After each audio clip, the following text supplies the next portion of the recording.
Nice. It's awesome to see a room full of people at the first talk after the party, so thanks everyone for that. I can assure you that my voice doesn't sound like this because I partied too hard. So hopefully we can get through this next 1 hour. And I want to talk about a technology that all of us use every single day, whether we most probably, for us as technical and security people, we probably kind of acknowledge and recognize that it's there. But for the vast majority of people, we use this technology probably every second of every day, actually, without even realizing it. It works so well, and it's so smooth and so seamless that it's invisible to the normal person. If you have a smartphone, then you use this technology every single time you open your phone. If you have a laptop, if you browse the web, if you have any smart or connected devices, my wife just got a new Tesla, and you can like warm it up from the app, and I know that it uses this technology in order to allow me to do that. And it's called TLS, which is Transport Layer Security. It is the encryption protocol that allows us to have secure communications on the internet. Now, ever since we've had people, humans, we've had the desire to communicate with each other in some private manner, in some secret or secure manner. And we don't have to roll back many decades to kind of see how things used to be a little bit different. If I wanted to communicate with one of you in private, I wanted to speak on matters that were personal, or share some kind of secret information with you, we might head down to the local pub, and we'd find a table over in the corner, and we'd make sure that nobody was listening, and we could speak in hushed tones so that our conversation, our communications remained private, and they remained just between us. But back then, things were quite different in quite a few ways. The number of people that we would communicate with was relatively small. The frequency with which we would communicate with people was quite low. We weren't constantly like we are today, always communicating, always speaking, always sharing. And the distances over which we would communicate were traditionally quite small. And if you take all of those factors and compare them to where we find ourselves today, they're all vastly different. The frequency with which we communicate now is exceptionally high. The distances over which we communicate are spanning the globe, quite literally. And the number of people that we communicate with is enormous. And this presents some real technical challenges in trying to maintain the secrecy of those hushed conversations where our communications are private and secret and we have no concerns, to where we find ourselves today. In order to demonstrate that we've had the desire to speak in secret and speak with privacy, we can go back 4,000 years to show that we have wanted that to be the case. This is widely believed to be the first example of humans trying to find a way to communicate with each other without other people knowing what they were saying. So this is the tomb of Numhotep II, and when it was uncovered, Egyptologists found on the wall hieroglyphs that they had never seen before. And they were like, oh, well, this is new. Like, we don't know what these mean. We don't know how to translate them. We don't know how to understand them. And there is disagreement on whether or not this was the intention. I'm in the camp that believes that this was the first attempt at trying to communicate without others' understanding. Many believe that these hieroglyphs were created with secret meanings that were not widely understood, so that we could communicate with others, and only the cool people in the know would be able to read this text to be able to understand it. But it is contested. We fall into two camps. Is this the first ever attempt at having like secret communications? But if we fast forward another 1,000 years to what is approximately 3,000 years ago now, we have what is widely agreed to be the first attempt at having secure communications. And this is called a cytale. And this allowed us to have secure communications in that you would take a baton, and around it you would wind a ribbon of paper. And then across the paper you would write your message that you wished to send. And then when you unravel the piece of paper from the baton, it would just be a long string of completely seemingly random garbage, and you wouldn't be able to take that and to read it. You could then send that message to the party on the other side, and in order to reverse the process, they would need to know the correct diameter of baton around which to wind the paper, and the message would become clear. This is known to be definitively the first attempt at having some form of what we would call now secure communications. And again, if we come forward another 1,000 years or so, we have the Caesar cipher. So again, this was invented in typically military scenarios, which is where a lot of our secure communications are kind of dreamt up. But with the Caesar cipher, this was just a basic shift cipher. You would take your message and you would write it out. And you would choose a number of characters that you were going to offset every character in the alphabet. So if you had the letter A, you would choose, okay, my shift is going to be 7. You would shift A 7 characters along the alphabet, and that would be the letter that you inserted in the message. And again, then the other party on the receiving end would receive this message that looked like absolute nonsense. It was absolute garbage. But if you knew the shift cipher to shift all of the characters back, you could recover the original message. So only those two parties that knew the correct process were able to understand the message, and everybody else would not be able to read it. Now, all of these mechanisms, no matter which early method of encryption that we look at, they all share a similar flaw. And the modern day equivalent, if we were to do this, would look like this. They all require both parties to have previously communicated some kind of secret information. If we think about the glyphs on the tomb of Numhotep II, the person writing these secret glyphs obviously understood their meaning, and if you wanted somebody else to be able to read those glyphs and understand them, you would have to find some secret way of meeting in a dark alley, shaking hands, and exchanging the information. If we look at the Cytale, you would need to communicate with the person who is going to receive the message previously and say, okay, when I send you a message, I'm going to use a baton of this diameter. And if you look at the Caesar cipher, if you were going to send someone a message, you would have previously had to have spoken to them and said, I'm going to use a shift of 12 in order for them to be able to reverse the process. So all of these mechanisms required something like what this would be the modern day equivalent of. If you want to speak with someone securely, you would have to have known that ahead of time and spoken to them ahead of time and said, right, okay, I'm going to speak to you next week. And next week when I speak to you, we're going to use this configuration. We're going to use this value. And it's not really very scalable in the world that we have today. Even if we look at what is, I would say, kind of arguably one of the most popular encryption devices that everybody will know of, even if we look at Enigma, popularized by Nazi Germany, you could not take one of these devices and give it to a submarine commander and be like, okay, you go off and sail into the ocean and we can just talk to each other securely, no problem. You still had to have this idea and this concept of, we have previously met and spoken and agreed upon some secret values. And this is the code book that you can see on the desk in front of the machine. The Enigma machine would have to be given to the submarine commander with the code book. And this says, okay, on this day, if we wish to talk on this day, then this is the code that we're going to use. If we want to talk on Tuesday, then we will move to this next code, and the next code, and the next, and the next. You had to share this information ahead of time.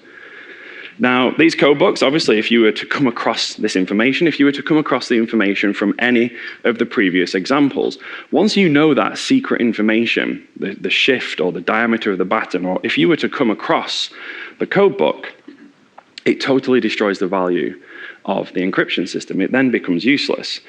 And the Nazis recognized this. These code books were typically printed on pink paper, and it was the finest tissue paper, so that if you were to just simply spill water on it, it would be almost instantly destroyed. The paper was pink and the ink was red, so that if it got wet and the red ink spread, it would become pink and become invisible. They understood that this system is great, but if this code book falls into the wrong hands, then the system is defeated. Now, if we look at all of these traits of thinking, okay, well, we can do secure communications, but I have to know ahead of time that I want to speak to you, and then ahead of time we have to previously have met and agreed upon some secret values. If we run that up to the scale of the internet that we have today, the frequency with which we communicate, the distance over which we communicate, and the fact that I may wish to communicate with one of you without having previously thought about that, this would present a real technical challenge. So we have within TLS the mechanism to solve this problem.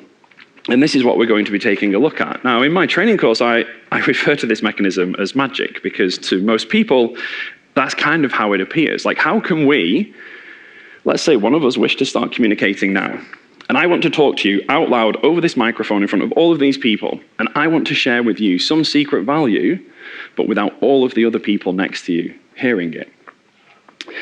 Now, many people, and I receive this argument quite frequently, many people would be like, "Oh, Scott, no one's listening to my emails. Like, I don't say anything that interesting. I'm not a government spy. You know, I'm just messaging my friends about football or Formula One. Like, who cares? Who's listening? Why do we need like this extreme level of security on really benign, non-important communications?" And I think really we have the kind of example to show that no matter how uninteresting that you think you are, no matter how innocent a party you are, no matter even if you aren't saying anything that interesting, we now know, thanks to the Snowden revelations, that people are listening. And not only are they listening and monitoring and analyzing, we also know that they're recording. So the things that you say now are not only being monitored and analyzed, they're being stored so that they're also available later. So you may not be too concerned now about the things that you say or the messages that you send, but you may well be in the future. Now, in order to solve this problem of communicating over these vast distances with high frequency, with people that you've previously never spoken to, if you want to go to a website right now, you can open your browser, go to it for the first time, secure connection, just out of thin air. And you've never previously met them, shaken hands, exchanged USB drives. And since certainly the dawn of encryption on the web, we have leveraged something called asymmetric encryption to do this. Now, if any of you, did anyone go to Eli's talk yesterday? Okay, the math in mine is a little bit simpler because I'm not as smart, so don't worry. And also it's 9 o'clock in the morning. There's only certain things you can do. But if you went to Eli's talk, you will now understand how asymmetric encryption works. And at a very high level, I'm going to explain it simply as such. If you have ever dealt with TLS or certificates, you will understand the concept of a public key and a private key. I'm speaking specifically about RSA here. The server's public key goes in the certificate is sent to the client. So the client knows the server's public key. And the server's private key resides on the server. And as the name implies, it's supposed to be a private key, like no one else is supposed to know this, no one else is supposed to have this. And asymmetric keys, especially RSA like this, demonstrate a very handy characteristic. And it is that something that is encrypted with one of these keys can then only be decrypted with the other. So if I was to give you my public key, and you were to encrypt something with that key, and then send it to me, everybody else in the room would know my public key, because it is public and I have given it all to you. But when you encrypt that message with the public key and send it to me, all of the other people with the public key cannot decrypt it. It requires the private key to decrypt it.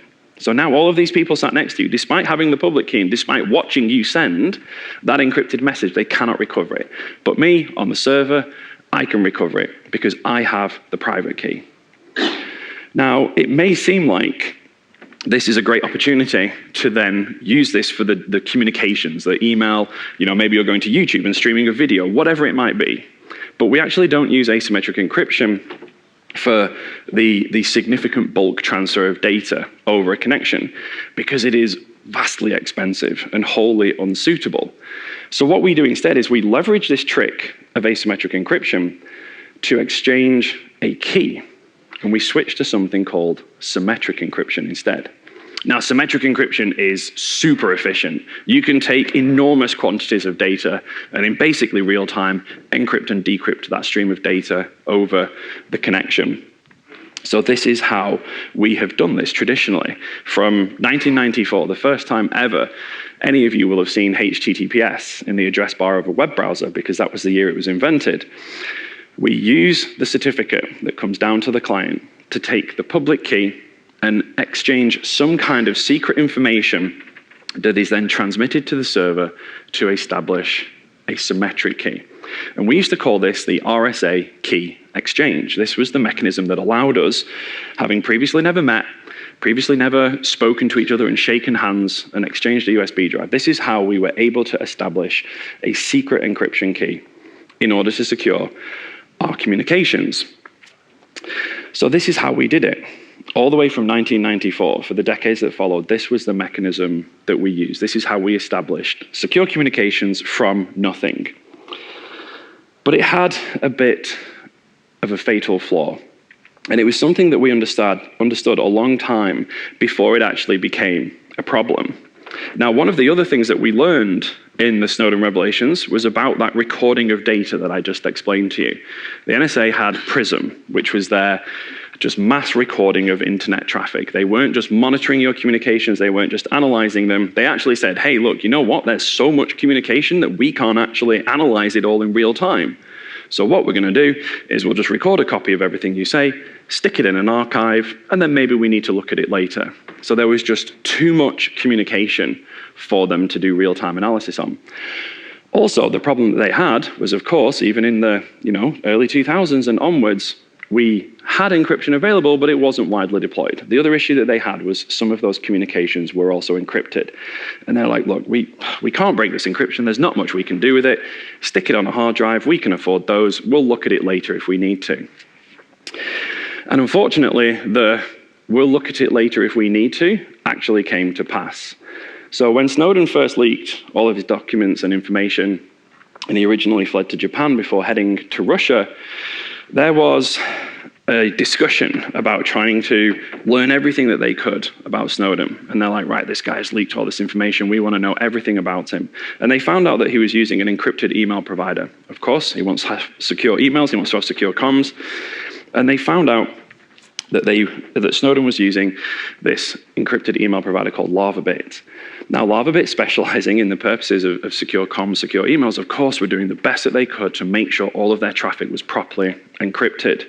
So all of the encrypted communications and emails were still being recorded as they transited the internet, and the NSA had the copy of all of these communications in their encrypted form. So the NSA want to read Snowden's emails, they come to this and they think, right, okay, can we break the symmetric encryption on the emails? And it's like, yeah, no, we don't have enough supercomputers, and it would take decades. So that's out. And it's like, okay, well, can we go after the key exchange mechanism, right? Because the symmetric key material is protected with the server's public key. Like, can we break the key? And it's like, again, like we don't really have enough supercomputers, and I don't want to wait like 60 years if we did have enough supercomputers. So we can't really do that. Okay, what's next? And it's kind of like, well, that's it really. Like either you've got to break the symmetric encryption on the connection, or you've got to go after the asymmetric keys that protected the symmetric key. But then they realized when they looked at their recordings in their archive, of course, as the public observer, as the outside observer to the secure connection, they can see the server's public key, and then the client encrypts some key material and sends it back. And this was one of the keys that they're trying to break. And it's like, if we can break the public key, then we could recover those encrypted emails, those encrypted communications. And then they were like, well, hang on a minute. Like if we try and figure out the associated private key, if we try and break this key, then we would have the private key and we would be able to do what the server could do and decrypt the key material. And they were like, but do we need to break the key? Like, do we need a supercomputer in the next 60 years of our life? Or is there another way that we could do it? And what they realized was, if they got a whole army of secret NSA agents armed with some court orders, and they turned up at the doors of the data center for LavaBit, for this encrypted email provider, and they were, please go over to your server, take the private key off the server, and bring it out here for me, please. And this is what happened to LavaBit. The NSA realized, well, hang on a minute, like we have a recording of the whole conversation. We can see the symmetric key material being exchanged, encrypted with the public key. What do we need to decrypt that message? We need the private key. And this is what the NSA did to LavaBit. They forced them, they compelled them to hand over the private key from the server. So now, instead of having to spend 30, 40, 50, 60 years with all of the supercompute power available to try and figure out and break this key and get this key, they're like, we don't need to do that. Like, we can just go to the server and pull it off the server. And what this ended up kind of demonstrating was that, and it's not exactly the right term, but this private key is now kind of behaving in a similar fashion to a master decryption key.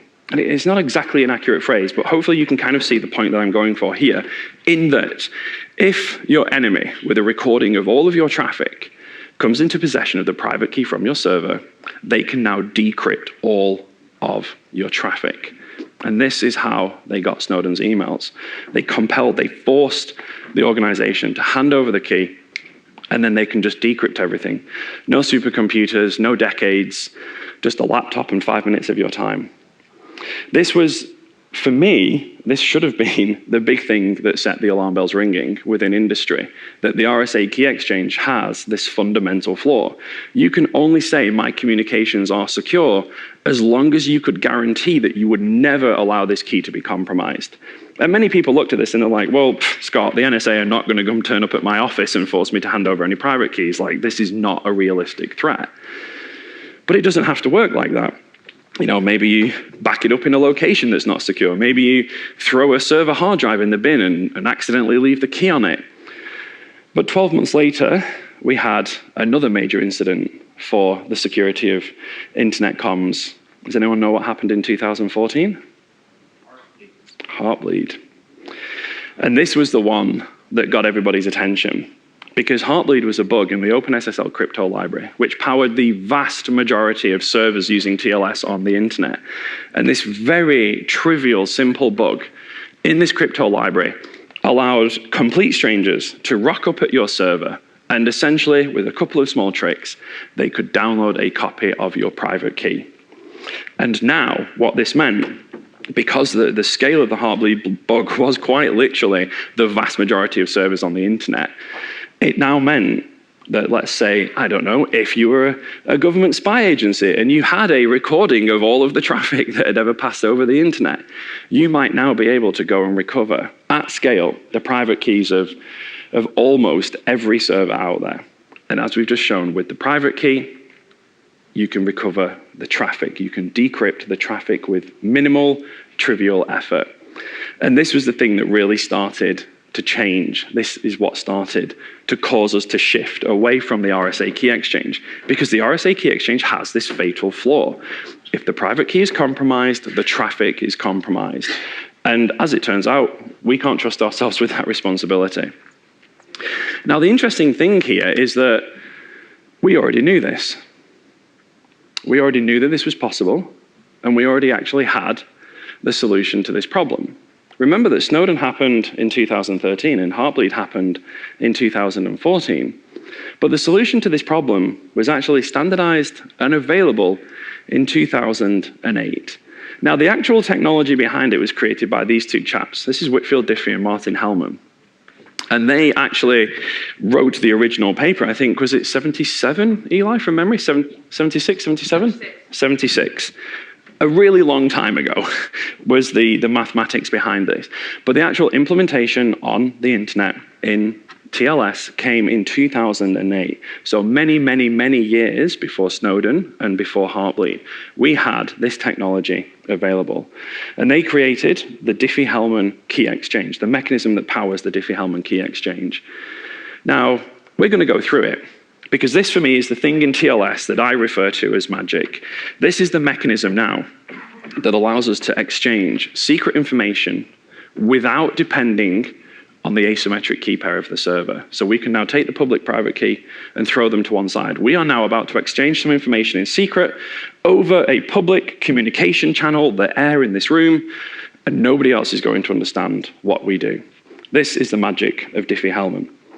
Now, in order to start this process, we need to publicly agree upon two numbers. Now, I'm choosing a very, very small prime, just so that it fits on the screen. This, if you were to do this today and use classic Diffie-Hellman like this would be a minimum of a 2048-bit long prime. So this would be enormous. I'm choosing 191 because I want to keep the math simple. We then have to pick the generator, which is the second number that you see here. And if you want to calculate this, you simply do primitive root modulo p, and it will give you the answer, which in this case is 19. Now, these values are publicly agreed upon. Every single person in this room can know them. Let's assume that the enemies are in the rooms next door, overhearing our communications. Now, we're going to keep a track of what the client and the server send to each other. So we have the client and the server here. This can be any client and any server. And we're going to keep track above this line of the things that they communicate publicly. So as we run through this process now, we can see which messages and things are going to be private and which ones are going to become public because we transmit them over the network. So the first step of this process is to agree the configuration. We have P and G. This is agreed in public. The attacker knows this. The next step is that we have to pick some secret numbers each, which I've simply called A and B here. Now these numbers are generated by the client and stored on the client, A, and generated by the server, stored on the server, B. These numbers are never persisted. They exist in memory for the duration of the calculations that we are about to do. They are not persisted, stored, shared, noted down. These are what we refer to as ephemeral. So we will keep these in memory for the duration of this calculation. Now, in order to begin the process, we have to calculate two values. We have to calculate the client's public value, the value that we are going to share over the network, and we have to calculate the server's public value. And you'll see that basically the client and the server are essentially doing the same calculation, and we're just substituting in A for the client and B for the server. So what we're going to do is we're going to take the generator and raise it to the power of our private number. So on the client, it will be A, and then modulus it with P. And the same on the server. We're going to take the generator, raise it to the power of the private number, which in this case is B, and then modulus that with P also. So the calculation would look like this. The client is going to do 19 to the 192nd power, mod 191, and the server will do 19 to the 247th power, modulus 191. And if any of you have a laptop or a phone open, you can go to Wolfram Alpha and just punch these numbers in, and it will tell you the answers. This is relatively simple calculation. So now we have the client's public value and the server's public value. And these are the values that we can now transmit over the network. So of course, because we're going to transmit them over the network to each other, they can go above the line at the top to indicate that they are now public knowledge. We have now leaked these values over the network. So the client will receive the server's public value, and the server will receive the client's public value. And then we just do the process one more time, right, with a very slight tweak. So in order to calculate the secret value, which I'm now going to call S, the client will take the server's public value, raise it to the power of its private number, and modulus it with P. And then the server, to calculate the secret value, is going to take the client's public value, raise it to the power of B, its private number, and modulus that with P. So again, if we substitute in the numbers, we can see that this is kind of pretty straightforward. Again, we just substitute the numbers and do the calculation.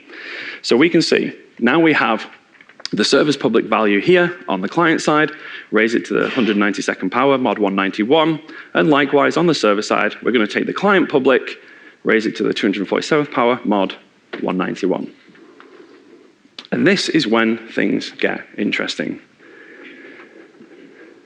Because now we can see that the client and the server have both arrived at the same secret value. And this is the magic of the Diffie-Hellman key exchange. This is the magic of the mechanism. Both the client and the server have now arrived at some secret value that no one else outside of us will know. With no prior meeting, with no prior shaking of hands and exchanging of USB drives or secret code books or anything else over a completely public communication channel, we can establish a secret value that simply nobody else knows. Now, if I take away the secret value and give you only the public values, my question to you would be now, can you arrive at the secret value? Observing only what the attacker will see on the network, can you take these values and arrive at the secret value? Is that a question? Do I have a quantum computer? No, you don't have a quantum computer, but I will get onto quantum computers in just a minute. So, assuming you don't have a quantum computer, you are left with a relatively difficult task. Now again, remember that I chose a very, very small value for P, so of course your difficulty here will be quite low. But I'm trying to demonstrate simply that the mechanism works, that it is possible for us without any prior meeting or agreements or shaking of hands and exchanging of code books, we can now agree upon the secret value over a public communication channel. And that is the magic of Diffie-Hellman. Now, if we take a look at why does this work? How does this work? If we look at the calculation that the client did it in 2 stages, and the server did its calculation in 2 stages. But essentially, the client, all they did was this calculation. That's all that really happened. And if we look at what the server did, the server did this calculation. And now when we look at it like this, you can kind of see, all right, well, like that makes absolute sense, right? Because 192 times 247, doesn't matter which way around you do that, we are both going to be doing the same calculation. So behind this mechanism, this is all that is really happening. And as I said, to allow us to arrive at this secret value of 109, we refer to this as the Diffie-Hellman key exchange. If you've ever done any TLS configuration, you've ever configured cipher suites on a server that does TLS, you will have seen most likely actually this value, which is the Diffie-Hellman ephemeral key exchange. And it simply refers to the fact that those parameters that we just used, more specifically the values of A and B, are ephemeral. And this gives us another benefit in that if every single time we start a new connection now, we regenerate those parameters, we use different parameters, ephemeral parameters. Even if somehow somebody was to compromise the one set of parameters that we used on this one connection, it would have absolutely no impact on the security of all of our other connections either, because they would break the parameters that we used on this one single connection, this one single email or message or whatever it might be. So now, not only have we gone through that entire process without talking about the public and private key of the server, we can understand, well, if I now give you the server's private key, well, it wasn't on any of the slides. So it doesn't matter whether you have the server's private key because we didn't depend upon it to protect anything. Now, if we look at a more modern variant, what I'm showing you here is what I would refer to as plain old DHE or classic DHE. This was available from around about 2008 onwards. More likely today, if you were to look at what are you using on your devices to secure your comms, you would be using this. You would be using the elliptic curve variant of the DHE key exchange. And the only reason for this, quite simply, is performance. ECDHE is considerably faster than DHE. And there is still every likelihood. If we look at web traffic, it's actually almost exclusively going to be ECDHE because we're all running modern devices and modern browsers. But if we look more broadly at internet traffic, when we have a lot of legacy on the internet, DHE is still very widely used even today in order to allow us to do this key exchange process. Now, the characteristic and how we refer to this within Diffie-Hellman is something called forward secrecy. Now, you may have heard of a historic term that was perfect forward secrecy. And many people are like, is forward secrecy perfect forward secrecy? Are they different things? That was just a really bad name because nothing is perfect. So it was trimmed down to just forward secrecy. So forward secrecy, as I said, was introduced in 2008. This was an option. You could have used this. You could have configured this. Snowden happened 2013, Heartbleed happened in 2014, and in 2018, when the standards body released the then latest version of TLS version 1.3, they were like, okay, like we now understand the problem of not having forward secrecy, that the compromise of the private key compromises the security of the traffic. And from version 1.3 in 2018, forward secrecy is now mandatory in the protocol. So we made the traditional mistake that we always make. We see a problem on the horizon, and we start working on and building the solution for it. And until the bad problem has happened, so between 2008 and 2012, we didn't really have any good examples of why you should use a key exchange that exhibits forward secrecy. And we're just the security people talking about this hypothetical threat in the future. Snowden happens, Heartbleed happens, and everyone's like, okay, forward secrecy, now I get you. And we consistently repeat this same problem, where we will see a problem on the horizon. We will even build and have available the solution, but we will not widely deploy it and use it until something really, really bad happens, and then it's too late. So for me now, I'm glad in the protocol that they've made forward secrecy mandatory by relying on only the DHE or ECDHE key exchange mechanisms. In TLS 1.3, they removed the RSA key exchange even as an option. But because of the legacy that we have, there are still huge amounts of internet traffic using TLS 1.2 and even earlier protocol versions. And they still have available to them the RSA key exchange. The question that you need to ask yourself and the question that you need to answer is, because people will say to me, you know, like, yes, we have these legacy clients and we have to use the RSA key exchange, or, you know, we're not concerned about this whole NSA decrypting our traffic thing. You have to answer the question, can you say that I will guarantee to never lose this key. I have this private key, and this private key holds the protection of all of my traffic, all of my emails and messages and everything, and I will never lose it. I will never allow anyone to steal it. I will never be compromised. I will never be hacked. I will never accidentally throw a server hard drive in the bin. And you can't do that. None of us can do that. Right? If you operate for long enough, at a big enough scale, eventually something will go wrong. So for me now, whenever I do any consultancy or training, even if we are configuring older protocol versions like 1.2, or heaven forbid something earlier than that, as far as I am concerned, key exchange mechanisms that use forward secrecy are mandatory. We cannot trust ourselves, and you just shouldn't take the risk.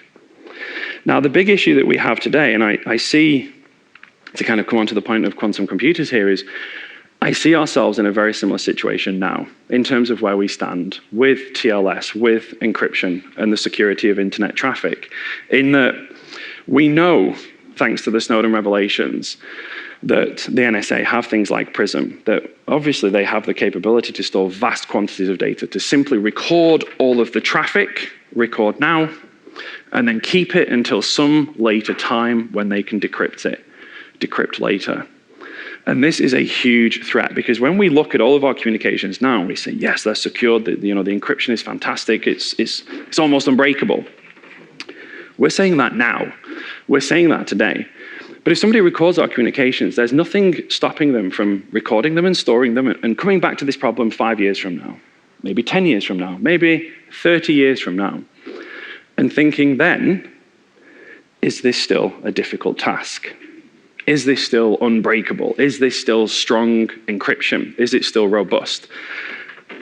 Now, the big concern that I have, and the thing that we see on the horizon at the moment, is, as Eli mentioned earlier, quantum computers. Do I have a quantum computer? Because that will fundamentally change the answer to, is this a difficult task? Now, I feel like we're very much in the same scenario where we were with our understanding of forward secrecy back in the early 2000s. We see this problem on the horizon and think, okay, well, we should be ready for this. We should do some research on this, and we should perhaps start developing and standardizing technologies that are resistant to this threat that we perceive far into the future. And we standardized forward secrecy in our key exchanges in 2008. And between 2008 and 13 and 14, the adoption of them was very small, until it was too late, until we had the really painful examples of why we needed those things. And I feel like we're at a similar point with our preparedness for quantum computing now. There is work ongoing to standardize post-quantum primitives, encryption primitives that we can use that will be resistant to quantum computers in the future. And they're not quite ready for the prime time yet. However, you can actually start to play around and test these things. If you're on a cutting edge version of Chromium, you can actually start to begin to play around with some post-quantum primitives in your browser for your browsing traffic. The concern that I have is I see many of the same arguments now. Well, they're not a threat. No one has one, right? Like, who's got a quantum computer? We don't need these yet. Like, we'll build these in the future when people have quantum compute. It will be too late. It will simply be too late. So what I'm hoping is, in the coming years, when we start to see the final standardization and the beginning parts of deployment of post-quantum primitives, I'm hoping that we don't make the same mistake that we made back then, when we have these technologies and these things available to protect us against this hypothetical threat in the future. We cannot wait until the stuff hits the fan and then think, oh, right, okay, now we need to go and start using those post-quantum primitives. It's too late, because everything is being recorded now, whether we like it or not, whether you agree with it or not. Your traffic, communications will be stored, and at some point in the future, it will be trivial for someone to decrypt them. The only thing that I can't tell you is how far into the future that will be. How long will it be until somebody has a viable quantum computer to do this? And at the moment, that is simply a best guess. So I'm hoping that when you start to see the standardization and the availability of these post-quantum primitives, that you will take the opportunity to start to deploy them and start to use them, because we don't want to make the same mistakes that we did in the past.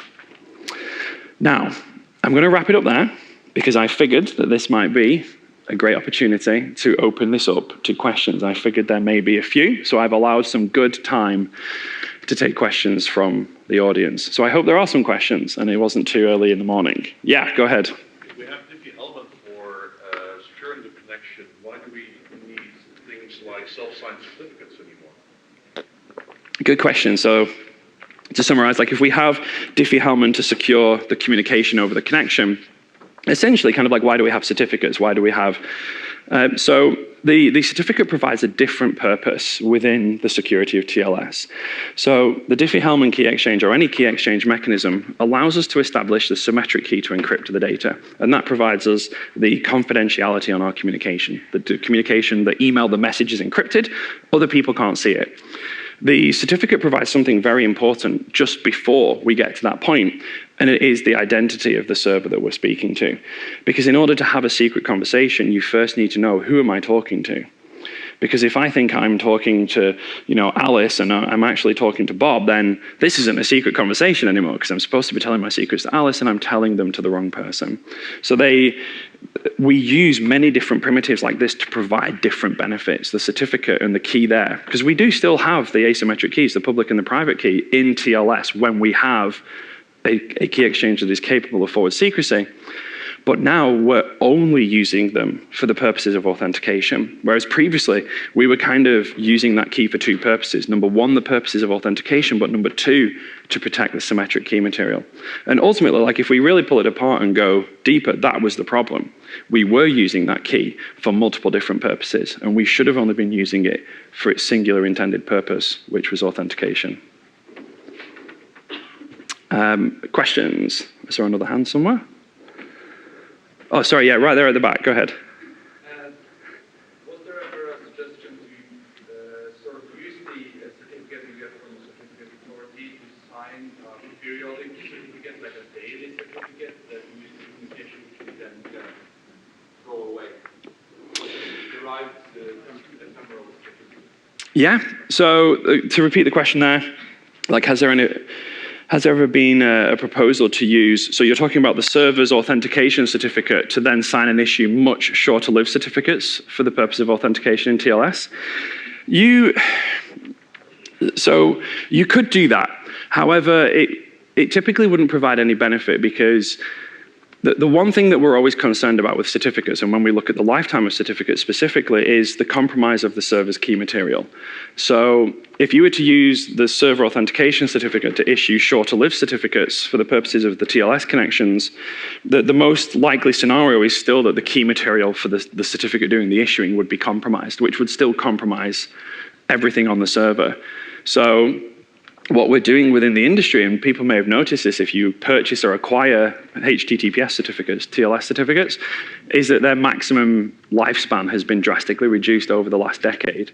So if we go back only 10 years, you could get certificates that were valid for like 8, 9, 10 years for your website. If you go try to get one today, then they're absolutely hard maximum capped at 398 days. And I have a running bet that we'll see another reduction this year. So I think this year we'll see the announcement. And the thing that I'm not sure on is whether it'll be 180 days or 90 days. And I have evidence to go both ways. So I don't think we'll see the mechanism that you proposed, although I see value in it. The problem is that in a compromised scenario, it would still compromise the mechanism that you suggest. Instead, what we'll see is a continued reduction in the length of the end entity certificate on the server issued by the CA. If anybody wants to get in on that, we have a small wager going. Yes?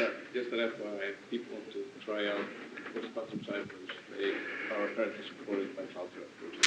Yeah, so Stefan was saying there, if you want to try out some kind of post-quantum primitives now, then I think you need like cutting-edge Chromium, and you can enable it in some like settings menu somewhere. And then, of course, you also need a server endpoint that supports that, and apparently Cloudflare have them available. So if you want to test that out and try it out now, you can, with a couple of configuration options, you can actually start to become part of the trial. They're not finalized, they're not standardized, but we are starting to see the first glimpses of them out in the wider ecosystem. All right, questions? No? Did everyone Okay, that's cool. So look, we can wrap it up there. I left plenty of time for questions. I wondered if it might be too heavy on the math for 9 o'clock on a post-party morning. But I'll be around afterwards if anybody wants to come and find me. But yeah, if there's no more questions, I'll wrap it up there. And thank you very much.